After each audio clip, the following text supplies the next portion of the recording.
Olá, alunos, tudo bem? Então vamos dar continuidade, tá, galera, do segundo ano aos nossos estudos. A gente vai começar a falar de Brasil Colônia, mas antes de falar de Brasil Colônia, nós vamos falar um pouquinho sobre os povos indígenas que viviam aqui, né, no Brasil. Então, lembrando que aquela questão do descobrimento, a gente já falou com vocês em aula, é algo, né, que, claro, que quando tu trabalha lá com ensino fundamental, com séries iniciais, eles não vão entender a complexidade, digamos assim, né, da situação, então, beleza. Agora, já no ensino médio, você já tem condições, né, um aparato mental para compreender, né, que esse descobrimento não foi bem assim, né, então a gente já viu todo esse contexto de disputa, né, territorial entre Espanha e Portugal, que culminou no Tratado de Tordesilhas, fazendo aquela divisão. E a gente também tem que ter muito claro, né, que aqui não estava, digamos assim, despovoado muito antes, pelo contrário, milhares e milhares de povos indígenas, então, né, de indígenas, né, distribuído em diferentes formações e grupos, enfim, né, já viviam nesse território há milhares de anos, tá? Então, acredita-se que a região, né, da América do Sul tenha sido povoada mais ou menos 12 mil anos atrás, 13 mil anos atrás. Nós já temos, então, resquícios, né? O fóssil na região do Brasil mais antigo encontrado era o fóssil da Luzia, que era então um fóssil feminino que é datado de mais ou menos 11.500 anos atrás, mais ou menos, que foi encontrado na região de hoje é Minas Gerais, certo? E aí, enfim, né? Infelizmente houve toda aquela situação do incêndio, né? Por, enfim, falta de estrutura, por abandono, né? Do Museu Nacional do Brasil, no Rio de Janeiro, houve esse incêndio, então, né, em 2018, se não me engano, e os resquícios da Luzia estavam lá, enfim, né, a gente já não tem mais. Mas o fato é que os povos que viviam, né, aqui na região da América do Sul, os povos indígenas já são povos bastante antigos, né, a gente tem vários grupos, então, que chegaram, e a gente vai trabalhar um pouquinho sobre a cultura desses grupos, que é muito importante, então, a gente conhecer para depois, então, tratar do processo de colonização, tá? Bom, então, basicamente, tá, pessoas, a gente sabe que essa região foi povoada mais ou menos, então, em torno de 10 mil anos atrás, tá? A gente, eram povos inicialmente nômades, caçadores, coletores, seminômades. Na verdade, quando, né, os europeus chegaram aqui no Brasil, a gente tinha uma diversidade muito grande. Tínhamos povos que eram nômades, que eram também seminômades, tínhamos povos sedentários, povos que já praticavam agricultura, povos ceramistas, então era bem variado, certo? Então, de fato, a gente tinha alguns grupos, tá? Que já desde o que a gente chama de pré-história brasileira, ou seja, lá, né?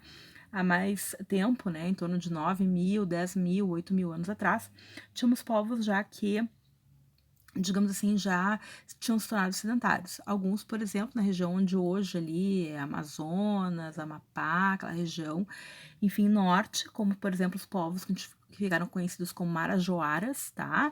Então, por exemplo, na ilha de Marajó, que eram povos ceramistas, que tinham um tipo de cerâmica extremamente né, delicado, né, algo bastante refinado, enfim, tá?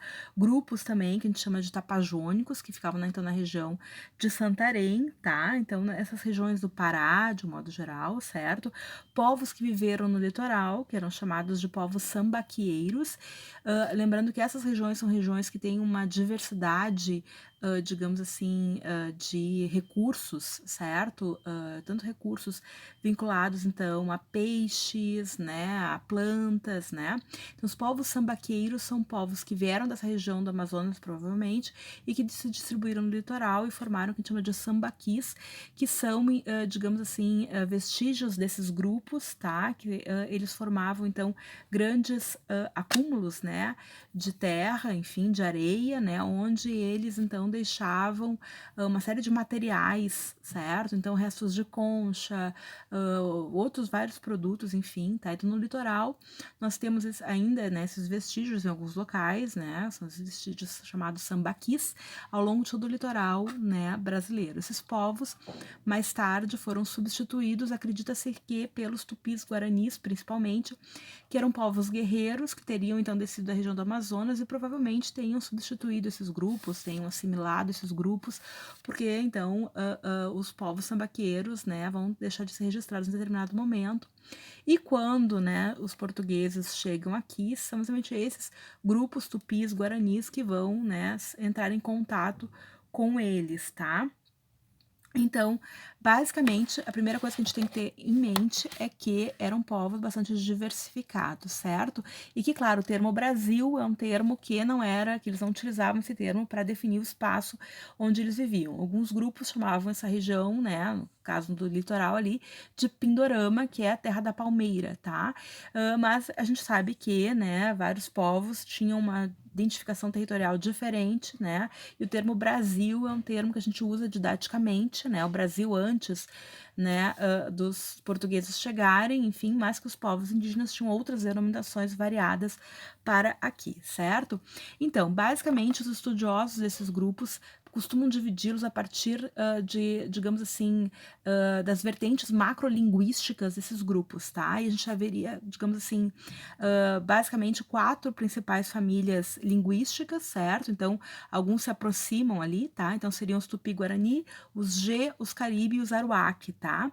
Basicamente, a forma como eles se organizavam era também muito variada, como eu falei para vocês. Tinham povos que eram já, digamos assim, que eram sedentários, se valiam da agricultura, outros não, outros eram nômades, seminômades, né?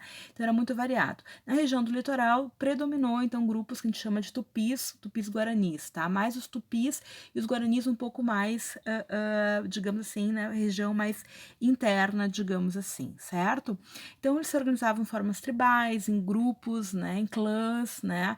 Os grupos vinculados a parentesco, de um modo geral, certo? E constituíram, claro, uma cultura riquíssima, tá? Em relação aos tupis guaranis, foram os que mais temos registros exatamente por esse contato intenso com os portugueses, certo?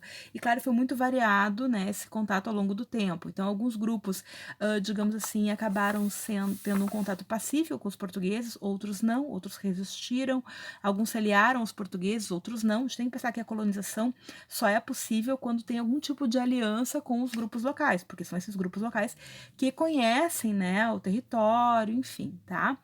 E a gente vai trabalhar isso quando a gente fala de colonização, a gente retoma isso, mas vamos nos concentrar nos povos mesmo, tá?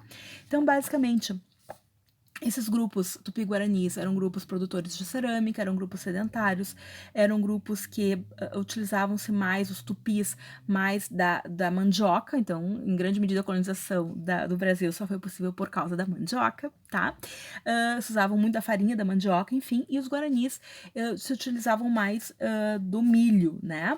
Então, basicamente, acredita-se que os tupis guaranis, né, esses grupos, enfim, dessa vertente linguística, tenham chegado ao litoral mais ou menos 2000, né, anos atrás, certo? Eram cidades bastante guerreiras, muitas delas valiam-se da antropofagia, tá? Então, ou seja, do canibalismo. Isso foi uma coisa bastante registrada pelos portugueses, porque era algo que, entre aspas, chocava, né, a sociedade europeia, né? Claro, empalar, né, abrir a barriga de mulheres grávidas, né, assassinar bebês, isso não chocava. Agora, nossa, canibalismo, ó, que horror, né? Mas enfim, o fato é que o ritual antropofágico, que era utilizado por vários grupos tupi-guaranis, ele tinha, digamos assim, um motivo, um porquê, né? Não era uma coisa gratuita, né? E não era qualquer um, digamos assim, que servia de alimento para aqueles grupos, né? Então, basicamente, tinha todo um processo, né? Geralmente eram guerreiros de outras tribos, né? Havia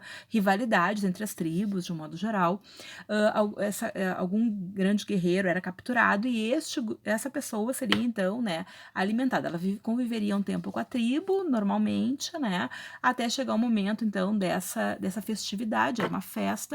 E a ideia era que, no momento que as pessoas, né, daquele grupo se alimentavam, né, daquele guerreiro, elas, digamos assim, aqueles atributos, aquelas virtudes, né, valorizadas, elas eram, então, digamos assim, passavam a partir, né, do se alimentar daquela carne, né, passavam para aquelas pessoas que se alimentavam dele, certo? Então, basicamente, era um grande festim no qual as pessoas, né, duravam dias essas festas, então havia danças, música, enfim, né, e geralmente se bebia o cauim, que é uma bebida fermentada, uma bebida alcoólica fermentada a partir da mandioca, exatamente, tá?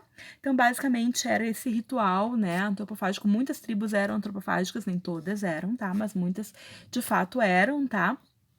E isso não era gratuito, isso estava dentro de um contexto, certo? Bom, estamos a quase 10 minutos já, então eu já vou encerrar por aqui. A gente vai dar continuidade num segundo vídeo para trabalhar outras questões vinculadas à vida na aldeia, as diferenças, digamos assim, dos grupos, né? E também algumas questões da cultura, certo? Então tá, até daqui a pouquinho.